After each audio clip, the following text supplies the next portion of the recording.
வணக்கம் மக்களே. போன வீடியோ நீங்கள் பார்த்துருப்பீங்கன்னு நினைக்கிறேன். நம்ம டிஃப்ரெண்ட்டாக ஒரு ப்ரான் பிரியாணி செஞ்சோம் இல்லைங்களா? ஸோ அது வந்து கம்ப்ளீட்டாக ஒரு ஆஃப்டர்நூன் டிஷ்ஷு. இன்றைக்கி வந்து நம்ம வந்து ஒரு ஈஸியான ஃபேவரட்டான ஒரு சிம்பிளான ஒரு ஸ்நாக்ஸ் தான் செய்ய போகிறோம். ஆக்சுவலாக இது வந்து நம்ம கடைகளில் சேவரிஸ் கடைகளில் போனீங்கன்னாவே ரெகுலராக நம்ம வாங்குவோம். அது மிக்சர் வாங்குகிறோம் அப்படின்னா கூட கண்டிப்பாக இது வாங்குவோம். ஸோ இன்றைக்கி நம்ம செய்ய போகிறது வந்து ஓம்பொடி அப்படின்னு சொல்லுவோம் இல்லைங்களா? கைண்ட் ஆஃப் நூடுல்ஸ் எப்படி நீட்டாக இருக்குமோ அந்த மாதிரி இது வறுத்தது, பட் ரொம்ப டேஸ்ட்டாக இருக்கும். ஸோ நம்ம அதை தான் இன்றைக்கி செய்ய போகிறோம். ரொம்ப ரொம்ப ரொம்ப மினிமமான இன்க்ரீடியன்ஸ் தான் இதுக்கு, நிறையலாம் கிடையாது. ஸோ ஜஸ்ட்டு ஒரு கப் கடலை மாவு அதை எடுத்துங்க. இது வந்து அரிசி மாவு நான் ஜஸ்ட் ஒரு 1/4 கப்பு தான் எடுத்துருக்கேன். நீங்கள் நிறைய எடுத்துக்காதீங்க, ஏன்னா நம்ம மிக்ஸ் பண்ணி எண்ணெயில் போடும்போது ஹார்டாக இருக்கும். நமக்கு கிறிஸ்பியாக இருந்தால் தான் டேஸ்ட்டாக இருக்கும் சாப்பிட்றதுக்கு. நிறைய அரிசி மாவு போட்டால் ரொம்ப ஹார்ட் ஆகிடும். ஸோ 1/4 கப்பு போதும். பிகாஸ் நான் வந்து ஜஸ்ட் இந்த சைஸுக்கு 1 கப் தான் எடுத்துருக்கேன்ல, அது போதும். ஸோ இதாக கூட வந்து நம்ம ஓம்பொடின்னு சொன்னால் அதில் கண்டிப்பாக அந்த ஓமம் இருக்கணும்ல. ஸோ அதை வந்து நான் என்ன பண்ணியிருக்கேன்னா நல்லா சுடுதண்ணியில் வேக வச்சுட்டு ஃபில்ட்ரு பண்ணி எடுத்து வச்சுருக்கேன். அது இல்லாமல் இதில் கொஞ்சம் பெருங்காயம் வேறு போட்டிருக்கேன். ஸோ அப்போ தான் வந்து அந்த வாசனை நல்லாயிருக்கும். ஸோ இப்போ நம்ம என்ன பண்ணலாம்னா இது எல்லாத்தையும் போட்டு மிக்ஸ் பண்ணலாம். தேவையான அளவு உப்பு போட்டுக்கிட்டு மிக்ஸ் பண்ணும் போது வந்து எண்ணெயை சேர்த்து நம்ம மிக்ஸ் பண்ணலாம். ஸோ இப்போ அதை பார்க்கலாம். ஸோ நம்ம பிசையும் போது எண்ணெய் யூஸ் பண்ணுவோம், சைமல்டேனியஸாக வெண்ணெய் இருந்தாலும் அதுவும் யூஸ் பண்ணுங்கள். ஆஸ் யூஷுவல் தண்ணி கொஞ்சம் யூஸ் பண்ணிக்கலாம். ஸோ ஃபஸ்ட்டு இது எல்லாத்தையும் நம்ம பவுலில் போட்டுக்கலாம். ஸோ இது ஒரு கப் கடலை மாவு அண்ட் அரிசி மாவு. நம்ம இந்த ஓமம் வாட்டர் இருக்குங்களா, அது கொஞ்சம் ஊற்றிப்போம். இதை கொஞ்சம் கொஞ்சமாக நான் மிக்ஸ் பண்ணுறேன். கொஞ்சம் வெண்ணெய்,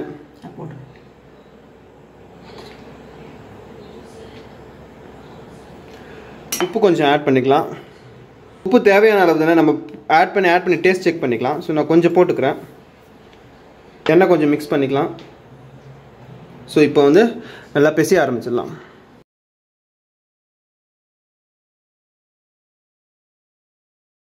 ஸோ நம்ம பிசைஞ்சாச்சு.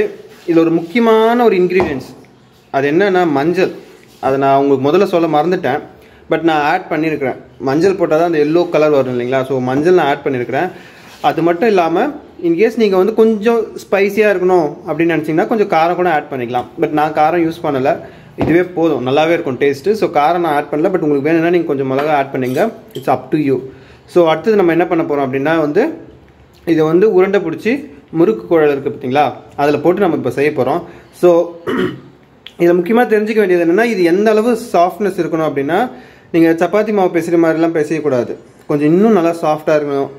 எக்ஸாக்ட்லி வந்துன்னா ஒரு முறுக்குக்கு நீங்கள் செய்கிறீங்க இல்லைங்களா, மாவு பேசுகிறீங்களா, அந்த அளவுக்கு இருந்தால் போதும். அப்போ தான் வந்து நம்ம பிசையும் போது அழுத்தும் போது வந்து நல்லா வந்து ஃப்ளோவாக வரும். ஸோ இப்போ என் கையில் இருக்குது பாருங்கள், இதுதான் வந்து அச்சு. இது ரொம்ப ரொம்ப ரொம்ப சின்னதாக இருக்கும், முறுக்குக்கு மாதிரி கிடையாது. இது ஓம்பொடிக்குன்னு யூஸ் பண்ணுறது. ரொம்ப சின்ன ஹோல்ஸ் இருக்குல்ல, இதை விட அழகாக நீட்டாக வரும். ஸோ அதுதான் வந்து யூஸ் பண்ண போகிறேன் நான் இன்றைக்கி. ஸோ எப்படி அதை பண்ணுறான்றதை இப்போ பார்த்துக்கலாம். ஸோ நான் இதில் வந்து ஒரு 300 ml இருக்கும்னு நினைக்கிறேன். ஸோ இந்த அளவுக்கு எண்ணெய் ஊற்றிட்டேன், ஏன்னா இதுக்கு தேவையான அளவு ஊற்றணும் இல்லைங்களா? ஸோ இது கரெக்டாக இருக்கும் இந்த பேனுக்கு. ஸோ நான் அதை அவ்வளோ எடுத்துக்கிட்டேன். எண்ணெய் ரொம்ப கிளியராக இருக்குன்னு நினைக்கிறேன். அப்படியே வந்து கேமராவே அதில் ரிஃப்ளெக்ட் ஆகுது. ஸோ சூப்பராக இருக்குது பார்க்குறதுக்கே.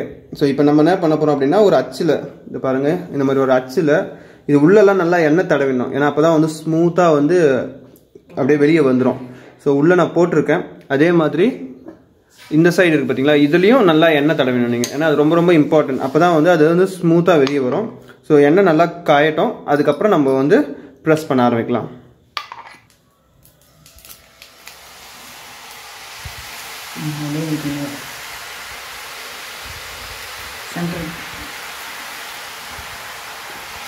உடனே திருப்பி போட்டுறாதீங்க, ஒரு 2 நிமிஷம் அலோவ் பண்ணுங்கள். அது நல்லா கொஞ்சம் மாதிரி ஒரு எல்லோஷ் ப்ரௌனாக வரும் இல்லையா, அந்த டைம் வரைக்கும் கொஞ்சம் அலோவ் பண்ணுங்கள், சூப்பராக வரும்.